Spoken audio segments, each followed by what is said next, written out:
আসসালামু আলাইকুম, সবাই কেমন আছেন? আলহামদুলিল্লাহ ভালো আছি। আজকে আপনাদের সাথে শেয়ার করার জন্য নিয়ে আসলাম আমার বিয়ের ভিডিও।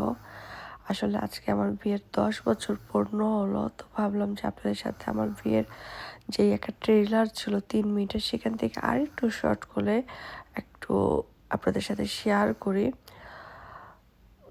তো আসলে বিয়ের যে অনুষ্ঠানগুলো সেগুলো কিন্তু গানের সাথে অনেক সুন্দর যায়, বাট এখানে যেহেতু আমার ভয়েস ওভার দিতে হবে তাই ভয়েস ওভার দিচ্ছি। আর আপনাদের সাথে আমার সুন্দর মুহূর্তটা একটু শেয়ার করার ট্রাই করছি। হোপস আপনাদের ভালো লাগছে। তো ভিডিওতে যা দেখছেন আসলে অনেক রিলেটিভ ছিল, অনুষ্ঠানটা এরকম ছিল। আর হলো যে আসলে এত বাধা বিঘ্ন পার করে আমাদেরটা বিয়েটা হয়েছিল। তো আমাদের জন্য দোয়া করবেন, আমাদের যাতে আল্লাহ আমাদেরকে ভালো রাখে, সুস্থ রাখে। আর অনেক অনেক ধন্যবাদ সবাইকে।